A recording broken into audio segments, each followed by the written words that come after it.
o senhor Beni Schlossberger, da Universidade de Brasília, UNB.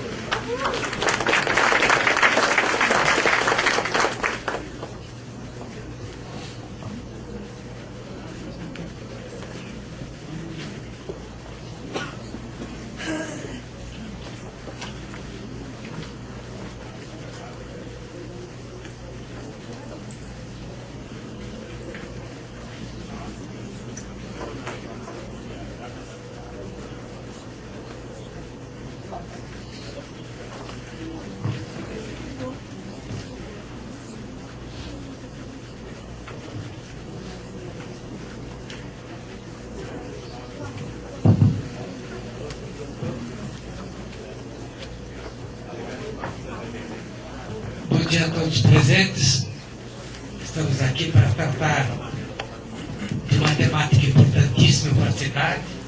Quero cumprimentar a mesa, na pessoa do Beni Schlossberger, nosso palestrante, Marta e Ricardo Antunes, para avançarmos naquilo que a mesa de abertura colocou, de melhorarmos as condições de mobilidade urbana dessa cidade que se ressente.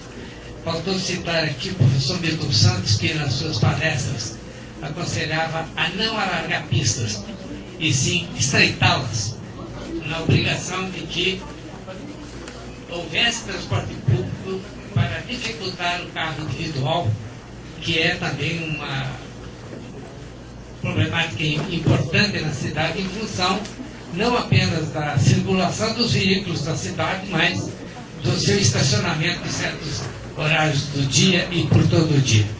Eu acho que é muito oportuno que o Conselho traga nesse grupo de trabalho a discussão ao debate público, na medida em que as saídas, como foi também lembrado pelo secretário José Carlos Alves, as soluções são coletivas. E que, para isso, portanto, as melhores cabeças aqui presentes haverão de indicar caminhos futuros para essa falta de uma solução pretérita que não adianta agora lamentar. Nós precisamos realmente partir para soluções concretas, na medida que não é apenas o que está no interior do Distrito Federal que interessa a questão do transporte, e sim naquilo que até o motivo do alargamento do espaço, né, que seria a nossa região metropolitana, é também uma tributária de pessoas que se deslocam diariamente para trabalhar, sobretudo no plano piloto, e que naturalmente sobrecarrega o serviço de transporte público da periferia geográfica para o centro metropolitano, que no caso é o plano piloto. A Codeplan fez uma pesquisa que revela que o plano piloto, tendo 8,15% da população, detém 48% dos postos de trabalho. Todo o conjunto do Distrito Federal, com 92% da população, tem apenas 53% dos postos de trabalho. Então, uma coisa que já pode se pensar concretamente é na descentralização dos postos de trabalho, que é uma das coisas que eu tenho pensado. Uma outra questão também é para que lado a cidade vai crescer. Motivo de recente trabalho que pretendo publicar, na medida em que, publicando uma ideia, ela pode vingar, como vingou a questão da área metropolitana. Portanto, nessa manhã de produção, eu quero, em primeiro lugar, chamar o Ministério da Cidade, né, a senhora Marta Martorelli, para a sua palestra.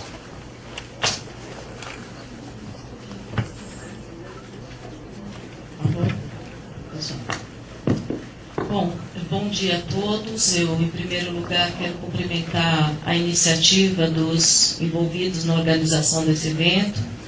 Nós que trabalhamos com mobilidade urbana no governo federal, achamos que só se consegue a implementação da Política Nacional de Mobilidade Urbana com muita discussão e com muito envolvimento de todos os setores da sociedade, todas as esferas de governo e todas as entidades do setor.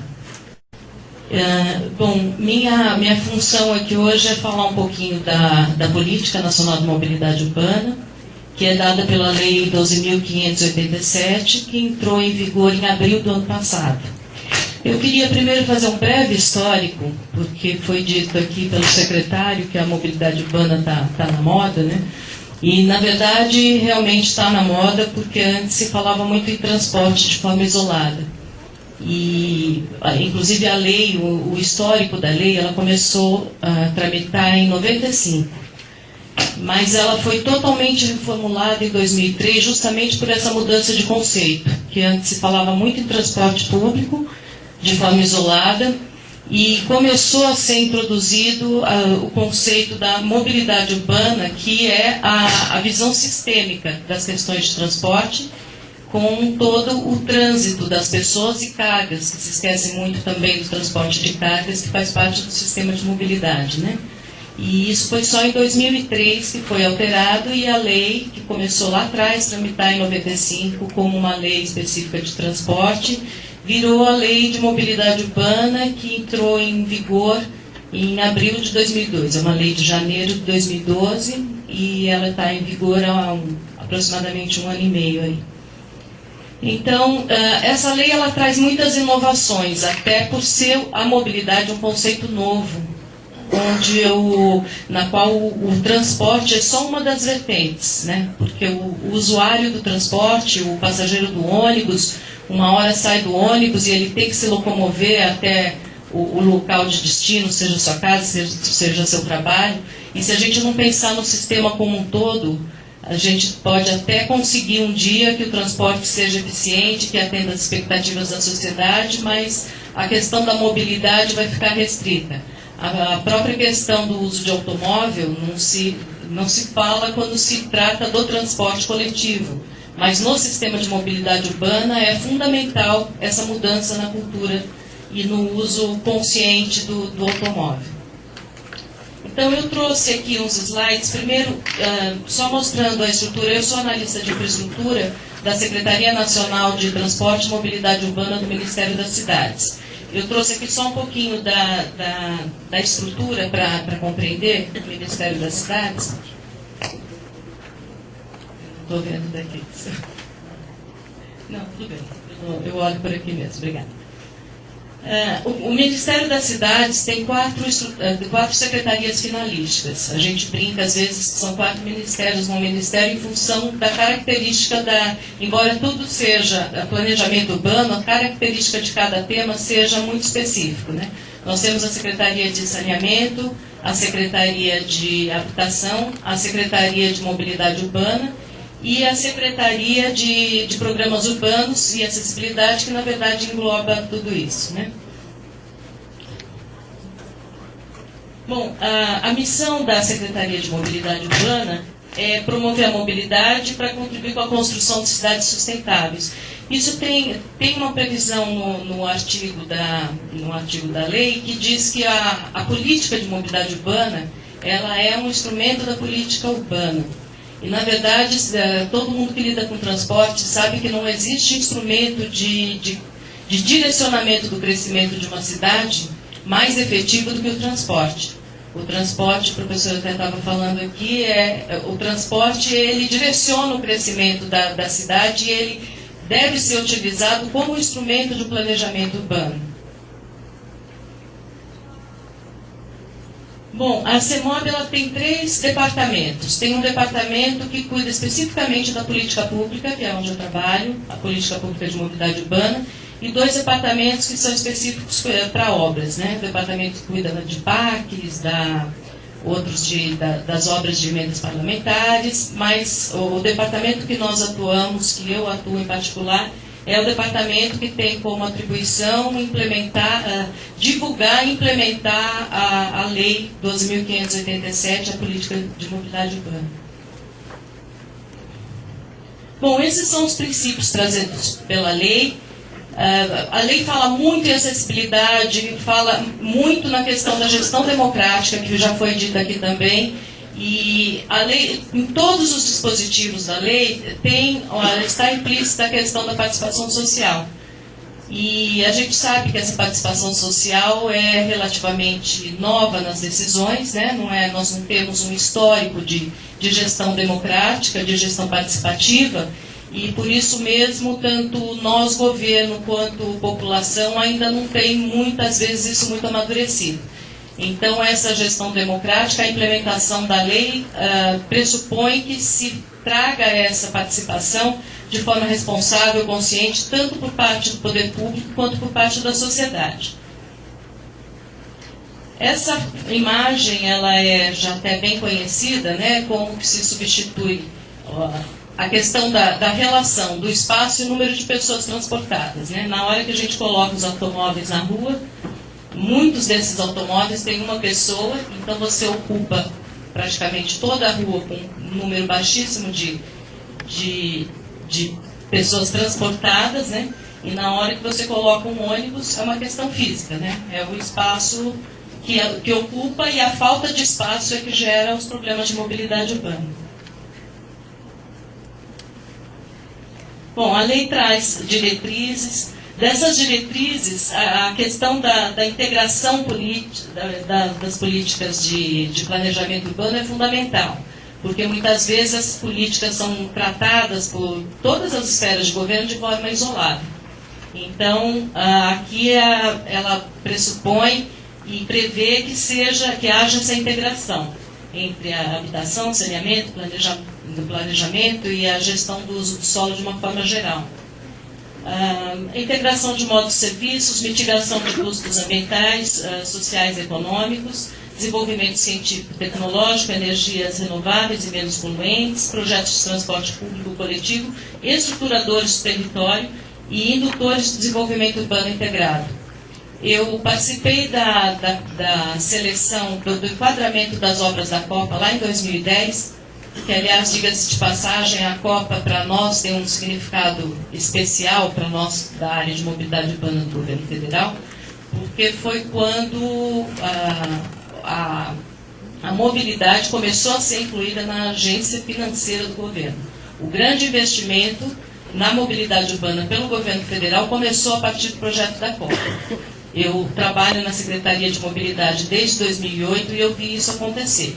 Em 2010, quando começou a seleção para os projetos da Copa, foi que começou o grande aporte financeiro para a mobilidade urbana pelo governo federal. Nós não participamos do PAC 1, que já foi uma grande destinação financeira. Em 2007, a mobilidade não entrou. Então começou a mudar essa mentalidade do investimento em mobilidade urbana a partir da Copa. Para nós isso é muito significativo.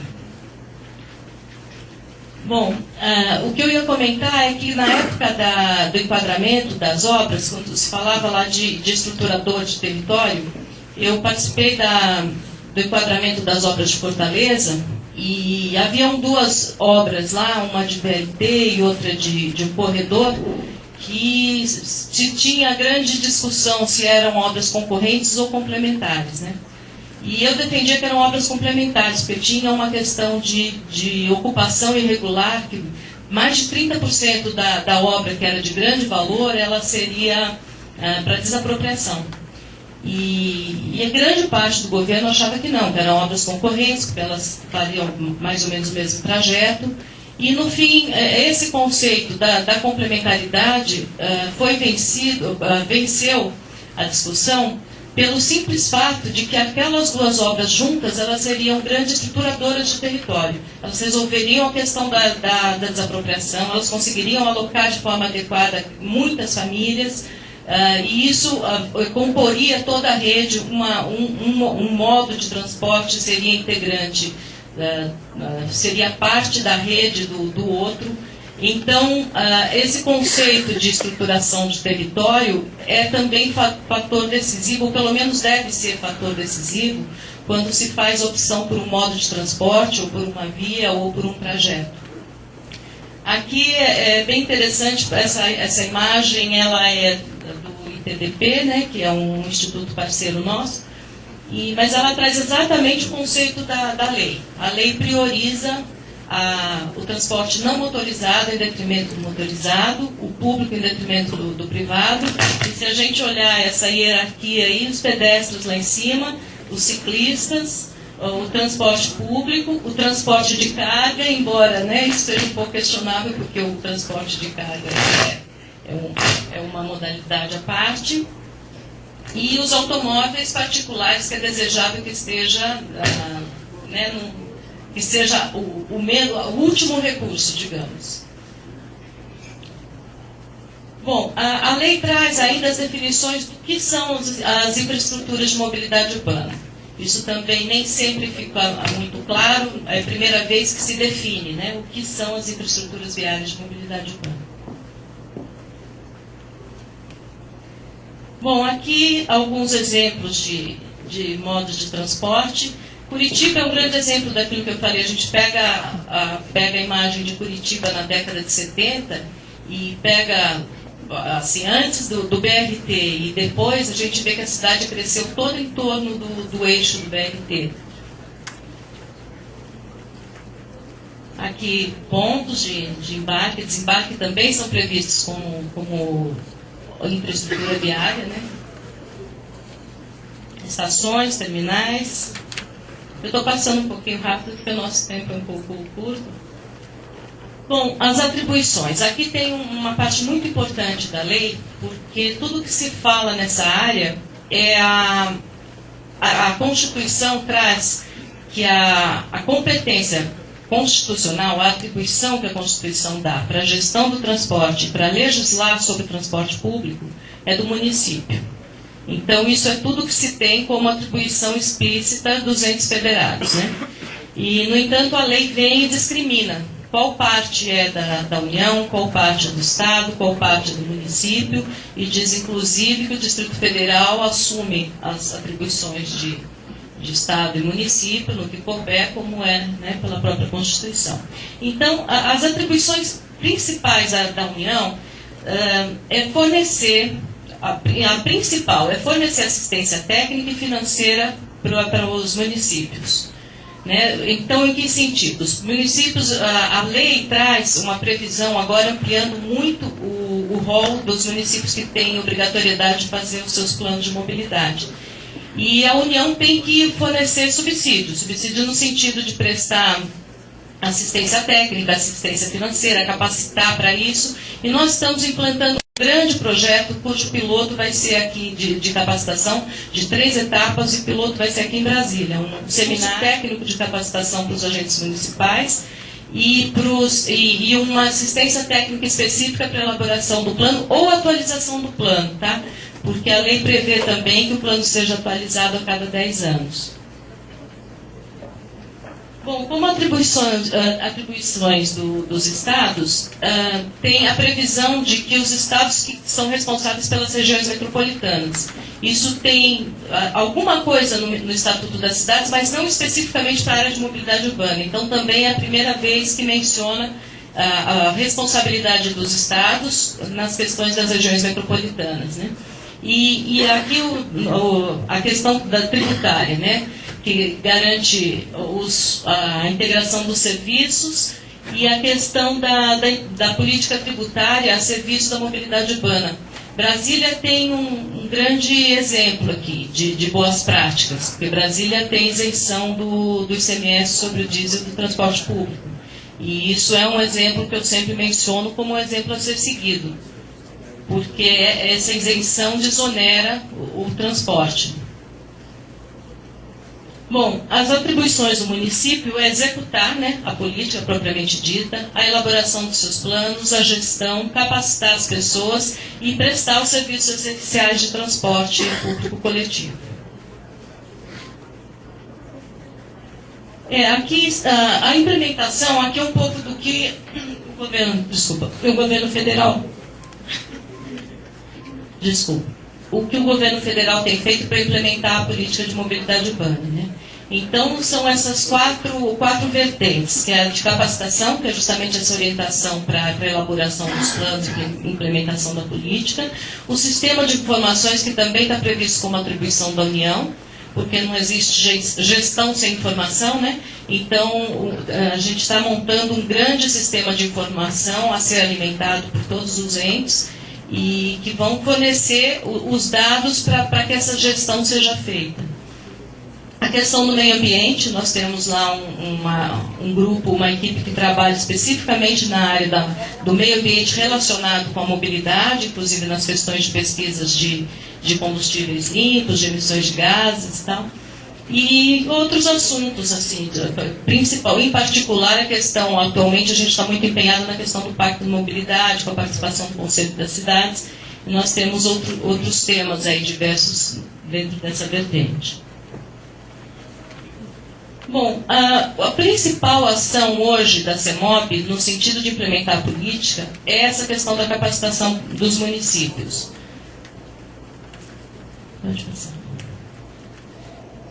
Aqui tem um detalhamento do sistema de informação, que é um grupo composto por entidades bem representativas, né? Além da CEMOB, está o IPEA, está a NTU, que é a Associação Nacional de Empresas de Transportes Urbanos, a NTP, a NP Trilhos, o IEMA, que é um parceiro nosso, Instituto de Energia e Meio Ambiente, e Embarque, que também é um parceiro atuante. Bom, eu não vou detalhar isso, porque eu quero chegar, pode passar, na questão do plano de mobilidade. Antes, a previsão de quem era obrigado a ter o plano de mobilidade era dada pelo Estatuto das Cidades.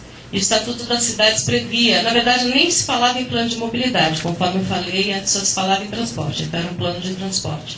Previa que municípios acima de 500 mil habitantes deveriam fazer seus planos. Com a lei, ela ampliou para a partir de 20 mil habitantes, além dos obrigados pelo Estatuto, por lei, né, que já eram aqueles de interesse turístico, tem mais aí uns municípios que, embora sejam menores que 20 mil, que façam parte de regiões metropolitanas e tal. Isso eleva o número de municípios obrigados a ter seus planos para 2.044 municípios. Então, é a atribuição da União capacitar, fornecer assistência técnica e ajudar na elaboração desses planos dos municípios. Daí isso está causando uma grande ansiedade, porque a partir de 2015, de abril de 2015, né, completando 3 anos de vigência da lei, os municípios que não tiverem seus planos elaborados, eles não poderão contratar com o governo federal, eles não poderão receber recurso federal. Então, isso está gerando uma grande ansiedade, mas uma ansiedade boa, que eu acho, porque eu acho que isso obrigou a União a fornecer um subsídio que antes a gente não prestava, né? Não prestava essa assistência. A gente agora tem que capacitar, tem que elaborar, ajudar a elaboração, tem que implementar, tem que discutir com os municípios.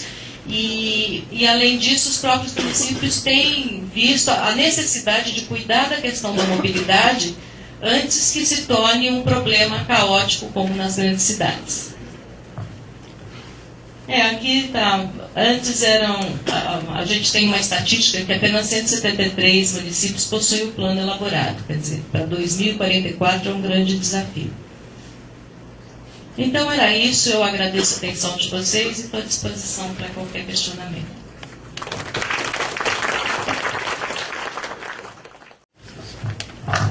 Obrigado a Marta pelos seus esclarecimentos, foi muito interessante. Eu só fico aqui numa posição muito ruim de controlar o tempo, devido ao adiantado da hora e do atraso do início dos trabalhos.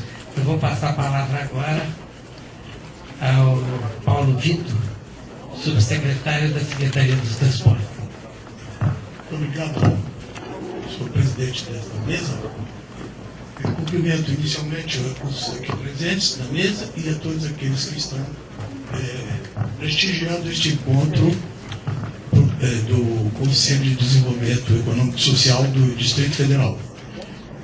Eu vou pedir licença para dispensar a projeção de transparência para a gente trabalhar melhor na economia de tempo, e também porque o José Walter, que é o secretário de Transportes, já me antecedeu, e boa parte daquilo que ele disse, com muita propriedade, faria parte do que eu programei, digamos assim, para trazer a apresentação para os senhores. Mas o que eu queria, então, focar principalmente, do ponto de vista técnico, é o Plano Diretor de Transporte Urbano do Distrito Federal. Esse plano foi elaborado até o ano de 2010, com uma projeção de obras, serviços e medidas do governo para o período de 10 anos, ou seja, até 2020, e com uma revisão prevista para 5 anos decorridos de sua implementação, do início da sua implementação. Então, nós estamos em 2013, faltam aí 2 anos para que nós tenhamos feita a revisão desse plano. E a revisão do plano não se faz em 6 meses, 1 ano, possivelmente num período aí, razoável de uns 2 anos. O que é importante mencionar, o que me faz pensar que é importante fazer é justamente aquilo que nós estamos buscando aqui. Ampliar os objetivos desse plano diretor, que teve, na sua primeira edição, um caráter eminentemente técnico, para um caráter mais ampliado, em que também a participação da sociedade, a participação dos interessados, dos usuários, seja efetiva. E aqui, evidentemente, este Conselho tem boa razão para também participar e opinar sobre essa revisão. Então, essa é a primeira observação que eu gostaria de fazer com relação a essa revisão do plano. O plano também projetou um volume de recursos para a sua execução nesse período de 10 anos, que foi da ordem de 10 bilhões de reais, a preços de 2010. Nós já estamos no 3º ano e, do ponto de vista de infraestrutura, ou seja, de obra que demandou recursos respeitáveis, apenas o eixo sul, que está em implantação, que é o eixo que se inicia em Campos Santa Maria, ou seja, no limite da divisa do Distrito Federal com Goiás sul, até o plano piloto, até alcançar a infraestrutura viária do plano piloto, no terminal de integração sul e na rodoviária do plano piloto. Então, do ponto de vista de aplicação de recursos, nós já estamos, de certa forma, premidos pelo atraso. De alguma forma, estamos atrasados. Por quê? Porque, da mesma forma, deveríamos estar já em execução com o plano, com o eixo oeste, que é o eixo Taguatinga, Ceilândia, Samambaia, também em direção ao plano piloto, e a sua ligação com o sistema viário do plano piloto.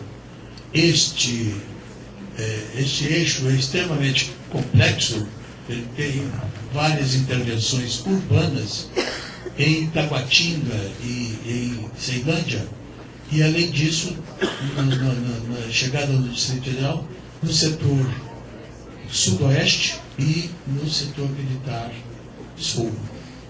Então, além desse, outro eixo importante seria, considerado aí no plano, foi considerado no plano, seria o eixo norte. O eixo norte, no momento, está em início de licitação por parte do DER e vai demandar recursos da ordem de 1 bilhão e 100 milhões, sendo que a metade no eixo principal e a outra metade nas cidades de Planaltina e Sobradinho. Bom, previsto também nesse plano seria a expansão da ligação entre o aeroporto e as áreas centrais de Brasília, ou seja, uma ampliação na BR-047. Esse também está em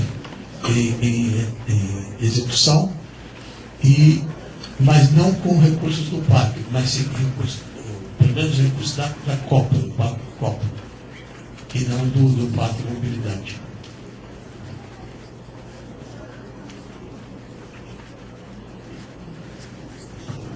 Então, essas são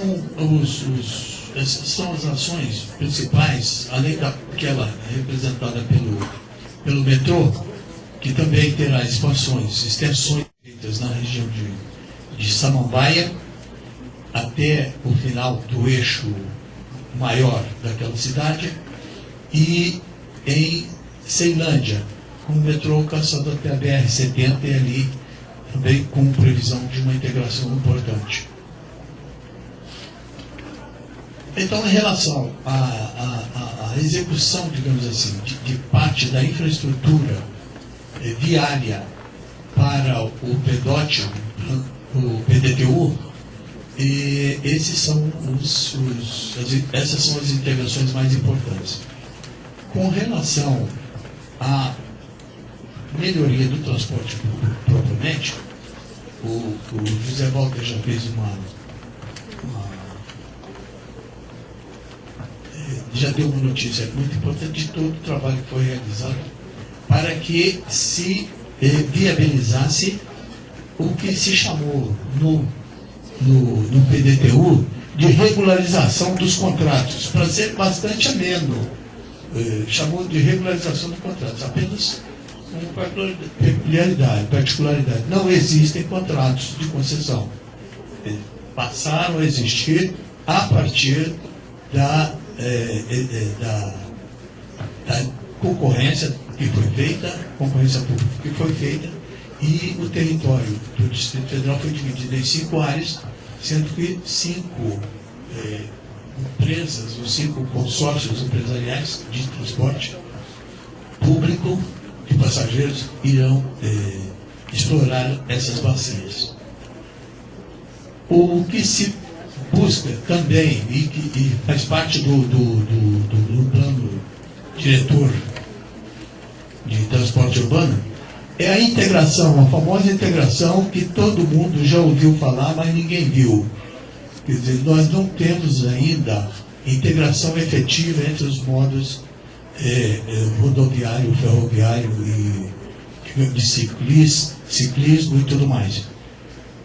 Essa também foi uma dificuldade que o metrô, desde a sua criação, foi pensado como um meio de transporte estruturante para a região de Samambaia, a região de Ceilândia, que estavam previstas como áreas de expansão territorial e de urbanização pelo antigo PEOT, o Plano Estrutural de Organização Territorial de 1984. Inspirado nesse plano é que foi estudada e proposta a linha do metrô que está implantada e operando desde 2001. Por extrema dificuldade de relacionamento entre o metrô, no sentido de cumprir a sua finalidade, e os antigos exploradores do serviço de transporte público do Distrito Federal, nunca foi possível fazer essa tão pretendida integração. Agora está previsto no contrato de cada um dos novos prestadores de serviço a integração com o metrô, ou seja, uma integração ampla do transporte no sentido de viabilizar a mobilidade, quer dizer, ser mais um componente para melhorar a mobilidade do transporte em Brasília. Então, senhores, em relação àquilo que está previsto no plano desse PDTU, nós estamos com essas realizações. Ademais, temos realizações no plano de melhoria dos terminais de integração, melhoria dos terminais rodoviários de transporte, que são, na totalidade, 28. É um número móvel, porque a cada momento se identifica a necessidade de se criar mais um terminal numa determinada localidade, na expansão de uma determinada localidade. Então, esse trabalho também está sendo realizado pela Secretaria, embora com uma inversão menor de recursos, naturalmente, mas, de certa forma, importante, com apoio no PDU, Plano de Desenvolvimento Urbano do Transporte, da Secretaria de Transporte.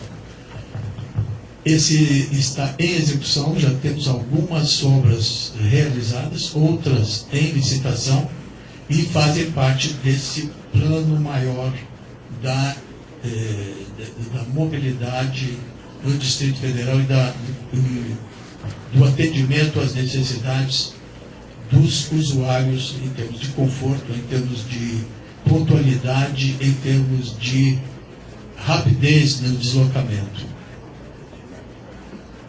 O que está sendo, então, feito até este momento é isso que eu acabei de descrever. Agora, o desafio é que nós estamos justamente no momento de começarmos a pensar na revisão desse plano diretor. Não importa se estamos atrasados em relação a investimentos, por diversas razões, porque nós partimos em todas essas frentes de um ponto zero, de um ponto de partida zero. Estamos tendo esse progresso que está sendo descrito com grande dificuldade. A própria licitação, que foi o cerne da questão, que precisava ser resolvido para que outras ações fossem viabilizadas, levou 2 anos para se realizar, com todas as dificuldades enfrentadas no plano judiciário, para que fosse concretizado até o mês de julho deste ano. Então, temos que voltar agora os olhos para a frente, para o futuro, e pensar na revisão do plano diretor de transporte urbano do Distrito Federal. Essa revisão, ela deve ter essa visão mais ampla, de não só ser apenas técnica, como se mostrou na primeira versão, até porque eu creio que esse plano diretor do Distrito Federal surgiu, ou seja, foi produzido naquele ambiente de governo passado, por força da legislação, porque se não houvesse legislação impondo essa obrigação, possivelmente nem mesmo um plano diretor de transporte urbano nós eventualmente teríamos naquele ano de 2010.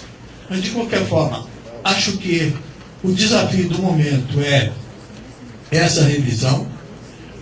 Nós, apenas para dar um exemplo, pensar alto, mas acho que faz sentido pensar nessa questão, por exemplo, é o seguinte: o plano diretor de transporte urbano do Distrito Federal de 2010 não contemplou absolutamente nada de significativo no eixo monumental.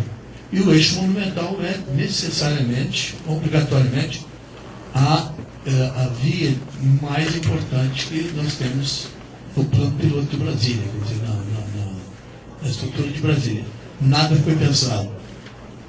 Esse eixo, tanto quanto outros eixos de transporte no Distrito Federal, já está mostrando sinais de saturação. Alguma coisa tem que ser pensada em relação a essa via extremamente importante para proporcionar um transporte coletivo de passageiros, transporte público de passageiros, importante essa via, porque ela tem também grande parte do transporte de passageiros passando por aquelas 2 vias principais, e evidentemente que gerações vão passar e o eixo monumental certamente estará onde está hoje. E evidentemente, com todas com a expansão da cidade, com o aumento da população, com o aumento da mobilidade, essa via, essa artéria importante do Distrito Federal deve ter investimentos que venham a completar esse crescimento futuro. Não estamos não estamos pensando em discutir se devemos mudar o que já está estabelecido como área tombada e tudo mais, mas alguma coisa tem que ser feita, seja, por exemplo, um transporte de massa subterrâneo. Acho que isso já deve ser pensado em relação nessa revisão do plano diretor. Então, ficam essas ideias para a consideração dos senhores e para uma discussão mais aprofundada, sendo que nós estamos aqui na Secretaria, o secretário e o próprio governo do Distrito Federal, aberto a discussões e a coleta dessas informações, porque agora poderíamos, com certo ufanismo, dizer que os nossos caminhos estão abertos para efetivamente implantar um sistema de transporte público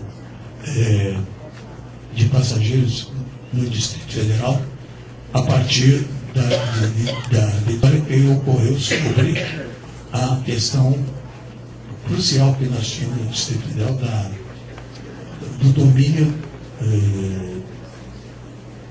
do sistema por grupos que não correspondiam à expectativa e ao interesse dos usuários, dos habitantes da capital, da área do Distrito Federal e sua região de entorno. Muito obrigado.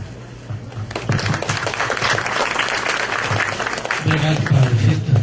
Foi muito pontual. Agradecemos porque, ao final, nós vamos ter, depois das palestras, vamos ter audiência aí dos que querem fazer perguntas. Na pasta de cada um tem uma fichinha para inscrição e, naturalmente, que vai ser aberto ao público, então. Obrigado. Nesse instante, eu passo para Ricardo Antunes, que é gerente de regulação e outorga de transporte de passageiros, Superintendência de Serviço de Transporte de Passageiros da ANTT. Bom dia a todos. Antes de mais nada, eu gostaria de agradecer esse convite para a ANTT participar desse debate, que nós consideramos que talvez seja um dos principais pontos a serem desenvolvidos de maior dificuldade de implementação. Eu devo, inclusive, confessar uma certa ponta de inveja quando eu vejo o GDF falar que venceu 190 demandas judiciais durante a licitação deles, porque nós estamos abrindo uma que vai englobar o Brasil inteiro, está aberta já, que é do transporte rodoviário de longa distância. Então nós estamos rezando que a mesma competência que o GDF já demonstrou no nosso trabalho que se inicia, né? Nós estamos ainda um pouquinho atrás disso. E o tema que foi proposto foi regulação do transporte interestadual. Como o assunto especificamente é muito amplo, a gente preferiu focar na situação da região metropolitana de Brasília, que é o que mais interessa nesse fórum. Para a gente falar da nossa regulação, a primeira coisa que tem que ser analisada, vocês vão nos colocar em pé que não consigo apresentar aqui sentado. A primeira coisa que nós temos que analisar são os condicionantes dessa regulação. Que ambiente que a gente está discutindo, né? Nós estamos num ambiente que, legalmente, nós temos 4 esferas de governo diferentes, quando eu falo do transporte interestadual. Eu tenho o transporte local, que, em tese, seria provido pelos municípios. Eu estou falando do transporte interestadual, que é entre os municípios de estados diferentes, que é a obrigação legal da ANTT. Eu estou falando do transporte intermunicipal, que é entre municípios do mesmo estado, principalmente me referindo a Goiás. E eu tenho o transporte local do DF. E cada um desses níveis, dessas esferas de governo, eu tenho todo um arcabouço legal diferenciado. Então nós temos legislações diferentes. Um exemplo muito claro, a questão do passe estudantil. Não existe previsão legal de passe estudantil no transporte interestadual. E a gente só pode implantar alguma coisa se houver previsão legal. Modelos tarifários diferentes. Por exemplo, no DF existe um recurso para cobrir o custo tarifário que não existe no nível federal. Então, todo o custo do nosso transporte, infelizmente, hoje é repassado para o usuário. Não existe uma previsão de um recurso para reduzir esse custo. Os modelos operacionais são distintos. Então, nós temos um transporte não integrado. Nós falamos, o que é muito discutido aqui é sobre a importância da integração. Eu acho que ninguém tem dúvida de que isso é um modelo ideal. É o que todos nós buscamos, mas que é difícil conseguir a curto prazo. Outro aspecto que a gente tem que considerar é a questão do nosso usuário. Quem que usa esse transporte interestadual? No caso semi-urbano da região metropolitana do DF. E, normalmente são pessoas que viajam para trabalhar e têm um perfil de renda mais baixo. Então ela tem uma forte dependência desse transporte e não tem um recurso financeiro muito alto para arcar com esse deslocamento. Ela tem uma forte dependência de Brasília, porque ela vem a trabalho, não é algo opcional esse deslocamento. E nós temos uma concentração extremamente alta da demanda nos períodos de pico, que é o que mostra esse gráfico aqui. Então, por exemplo, esse gráfico aqui, se não me engano, é de Águas Lindas. Então, no período de uma hora, eu tenho 12 mil passageiros se deslocando ao mesmo tempo. Ao longo do entrepico, que é o período de menor demanda, ninguém se desloca. E à tarde eu tenho um pico um pouquinho mais atenuado, porque as pessoas saem das suas atividades de uma forma mais espaçada. Então não tem esse pico tão concentrado. Mas é algo extremamente complexo para se lidar. Outro aspecto que existe também, que tem que ser considerado, essas duas fotos nós tiramos durante a pesquisa que nós fizemos em 2010, em todo o Brasil, em todas as cidades do entorno, e nós acompanhamos todas essas pesquisas. Isso aqui é uma imagem da infraestrutura urbana de uma dessas cidades. Aqui a gente tem um ponto de ônibus. Isso aqui é um terminal. Até jocosamente ele chamava de terminal da árvore, né? Que os ônibus, que era o local onde os ônibus do serviço interestadual saíam e chegavam para atender essa cidade no entorno. Por que eu estou mostrando isso aqui para vocês? Para demonstrar o nível de dificuldade que a gente tem para fazer essa regulação. A gente está trabalhando, inclusive, com o governo do Distrito Federal, com o governo de Goiás, para, no futuro mais próximo possível, que não quer dizer que é a curto prazo, chegar à integração. Só que nesse momento, se eu vender a ideia de que a integração a curto prazo é viável, eu estaria vendendo um sonho impossível. Então o sistema ideal é aquele integrado, que permita torná-lo mais racional, com uma série de benefícios para os usuários, maior acessibilidade, uma melhor frequência, maior velocidade nos deslocamentos. Só que para isso, eu tenho que ter uma integração operacional, tarifária, as tarifas são diferentes, tem que ter uma harmonização do arcabouço legal, que nós não temos hoje, a legislação é diferente, e principalmente uma integração institucional, que nós ainda não conseguimos chegar, apesar de a gente estar discutindo isso. Então, um modelo de integração, que é o ideal, inclusive é incentivado na Lei da Mobilidade Urbana, que é o que a gente está buscando com o nosso trabalho, hoje, a curto prazo, é impossível. E por que eu estou dizendo isso para vocês? Porque nós sabemos que tem uma série de limitações no nosso sistema de transporte. que nós vamos tentar sanar por meio da licitação. Agora eu estou falando de outra licitação, a licitação da região metropolitana de Brasília, do transporte que atende essa região.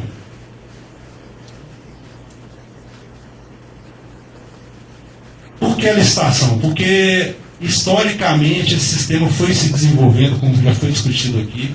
Não existia um planejamento da evolução desse sistema e não existe um arcabouço legal bem construído em relação a esse sistema, o que seria sanado com o processo de licitação. Para licitar, nós estabelecemos algumas premissas. A primeira, se a gente está falando que a qualidade é deficiente, eu preciso melhorar essa qualidade. Manter o atendimento integral ao mercado atualmente existente, traduzindo, manter todos os atendimentos que existem hoje. Eu não posso retirar nenhum atendimento, até pela essencialidade desse serviço. Obter ganhos de escala e operacionais para serem repassados para a tarifa. Repassar para a modicidade tarifária, sempre que possível, os ganhos de escala e operacionais. Utilizar ônibus do tipo urbano, porque é a característica de transporte urbano mesmo. E oferecer tarifas iguais para as mesmas ligações. Isso cabe uma pequena explicação, a nossa tarifa é quilométrica. Então ela é função da distância. Só que se eu estabelecesse uma tarifa para cada linha que eu fosse licitar, isso seria um problema para o usuário. Então nós criamos uma forma de uniformizar essa tarifa. Então, a tarifa é única para a mesma ligação. Por exemplo, Águas Lindas, Brasília, a tarifa vai ser a mesma, independentemente da linha que o usuário utilizar. Nós estamos falando de quê, especificamente? De 191 ligações, origens e destinos, 11 municípios goianos, 29 regiões administrativas do DF, 30 mil viagens semanais, 89 milhões de passageiros por ano e 300 mil passageiros em média por dia útil. Então, um sistema extremamente complexo. É importante ressaltar que, para a gente chegar nessas informações, nós fizemos uma pesquisa que a gente contou com a parceria com a FIP da USP, que nós levantamos informações a respeito de todo o sistema, de todas as linhas existentes do sistema. E foi importantíssimo para a gente, porque a gente chegou a uma demanda significativamente mais alta do que o que era informado pelas empresas. Chegava a ser 30%, 40% a mais, a maior a demanda do que a gente tinha como informação prestada pelas empresas. Mas aí nós temos um pequeno problema. É um sistema extremamente dinâmico, tá? Era até engraçado que você descobria que existia uma linha que você nunca tinha ouvido falar, porque tinha surgido no Minha Casa Minha Vida, sem muito planejamento, com milhares de passageiros sendo transportados todos os dias. Isso aconteceu durante a pesquisa, né? Então existe primeiro, esse crescimento explosivo da população do entorno, se a gente pode usar esse termo. E o segundo ponto, existe a necessidade da gente prever a possibilidade dessa integração, que é o que a gente está trabalhando a longo prazo para conseguir. Só que, normalmente, o que se licita, na maior parte das licitações de transporte, são linhas, que tem mudado, inclusive, nos últimos anos. E nós tentamos desvincular o direito e o dever de prestar o serviço, que passou a ser o nosso objeto da licitação, da forma de atender um mercado, ou uma ligação, que é a linha. Então, o que a gente está licitando é o direito e o dever de prestar serviços regulares de transporte coletivo interestadual de passageiros em determinada ligação, em determinado par, origem e destino. Só que, se eu fizesse para cada um desses objetos que a gente chamou de cota, se para cada cota eu fizesse uma licitação, a tarifa seria extremamente alta, porque eu tenho ligações que são deficitárias. Então, para resolver esse problema, nós criamos lotes de cotas de exploração, que nada mais é que obrigação de atender uma determinada ligação e o dever de atender essa ligação por meio de um serviço que pode mudar de acordo com a necessidade de evolução do mercado. Então aqui é só explicando, né, que a linha é a forma de efetivação desse direito e dever. Eu desvinculei um conceito legal do que ele pode atender da forma de atendimento, que é a linha. Eu tenho a possibilidade de ter uma flexibilidade nisso aí. E a ligação, ela atende em duas regiões, né, que pode ser composta por um município ou por uma parte do município, dependendo da situação, e uma ou mais regiões administrativas do DF. A gente viu a necessidade de fazer essa divisão, em alguns casos, porque existiam sedes de municípios extremamente afastadas de determinadas regiões que precisavam do nosso atendimento. A gente encontrou em relação ao Padre Bernardo, que foi a nossa surpresa, descobrir a existência de Monte Alto, que tem um programa Minha Casa Minha Vida muito forte.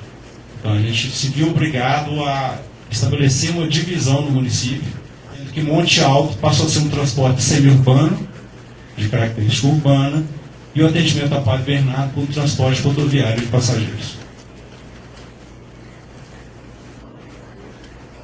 Mas o que a gente precisaria fazer? Qual que foi o raciocínio que nós usamos para formar os lotes?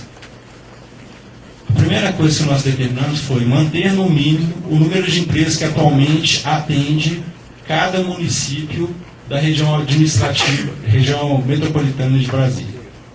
A gente não reduziu o número de atendimentos, né? Apesar de que nós não consideramos que a solução para o problema do transporte urbano é a concorrência. A concorrência, na realidade, isso está provado na maior parte dos países, que traz um efeito muito mais danoso para o sistema de transporte do que benefícios. Porque a gente escuta muita gente defendendo a concorrência no transporte urbano. E é fácil, é só a gente lembrar quando tinha o transporte alternativo aqui, que as vans ficavam correndo para tentar pegar o passageiro do ônibus, o ônibus acelerando atrás da van. É uma situação que a gente não considera que soluciona o problema do transporte. O que soluciona o problema do transporte é controle e planejamento da operação, que é o que a gente está se propondo, vocês vão ver mais adiante. Segundo ponto que a gente estabeleceu é promover a concorrência pelo mercado, durante a licitação. É o momento ideal para se promover essa concorrência. Viabilizar por meio de subsídio cruzado nos lotes todos os atendimentos ora existentes. Aquilo que eu conversei com vocês. Então, por exemplo, isso aqui está faltando é o lote 4. Eu tenho no mesmo lote Águas Lindas Taguatinga com 8 milhões quase 9 milhões de passageiros por ano, e Mansões Marajó Brasília com 54 mil passageiros ano. Né? Então, a primeira ligação viabiliza o atendimento da segunda. Outro ponto foi buscar modicidade tarifária nos lotes e coeficientes tarifários similares nos diferentes lotes. Coeficiente tarifário é a forma que a gente cobra a tarifa, que a gente chega à tarifa. Né? Isso foi alcançado por meio de um processo de modelagem contínua. A gente foi fazendo uma modelagem para chegar ao melhor cenário dentro dessas premissas. E nós também fizemos esse gráfico aqui, que é para indicar o quê? Que quanto maior o número de lotes, maior é a tarifa, que eu perco economia de escala nisso. Então tinha essa limitação também. Aqui é só uma ideia dos nossos lotes. Então eu tenho no lote 1 um atendimento principalmente da saída sul, né, do eixo sul. No lote 2, também um atendimento da saída sul. No lote 3, a região oeste, o eixo oeste. E no lote 4 também o eixo oeste, né, que são os principais demandas de transporte que nós temos. O que nós vamos ganhar fazendo essa licitação? Sempre lembrando que A modelagem foi toda concebida para permitir a integração assim que as dificuldades institucionais forem superadas. Possibilidade de redução da tarifa, porque tem uma disputa pelo mercado. O nosso modelo é menor tarifa. Novos parâmetros de conforto para os ônibus. Então nós estabelecemos parâmetros de conforto para cada período do dia, máximo de ocupação, que eles têm que cumprir. Se não cumprirem, serão penalizados. Frequência mínima de viagens para as linhas por período típico. Para cada período do dia, então eu vou ter uma frequência mínima que tem que ser observada. Como resultado disso, a gente teve um aumento da nossa frota em aproximadamente 7% em relação ao que é cadastrado hoje na NTT. Nós estabelecemos um limite de idade máxima do veículo e média da frota. Então, nenhum veículo vai poder ter mais que 10 anos e todas as empresas terão que manter uma idade média de no máximo 5 anos. O que significa isso? Eles têm que estar sempre renovando a frota. Hoje a idade média no sistema supera 12 anos, a idade média, então a idade máxima. Nós temos veículos que são quase que arqueológicos no sistema. Nós vamos estabelecer a inspeção técnica veicular obrigatória, anual, para essas empresas. E talvez os dois pontos mais importantes aqui. Primeiro, implantação de um sistema automatizado de controle da operação. O que quer dizer isso?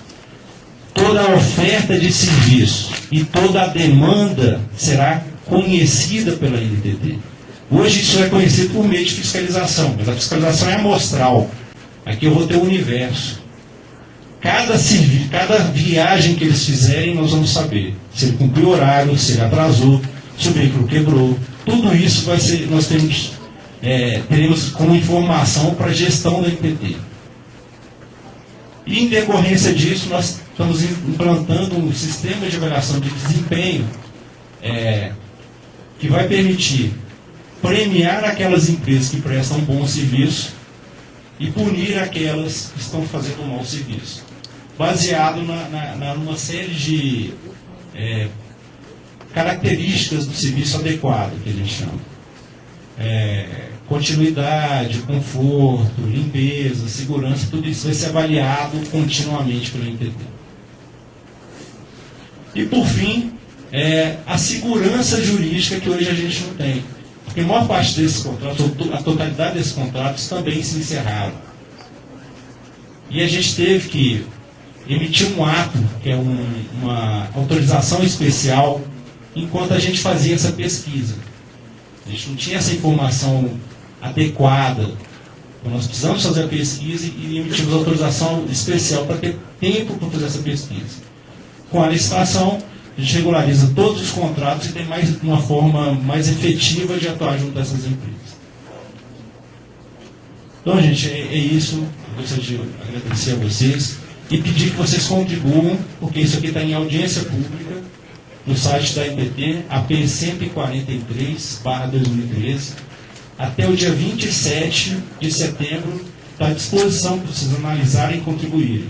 E a gente vai ter uma sessão presencial, aberta a todo o público, no auditório da LBV, no dia 20 de setembro, no período da manhã.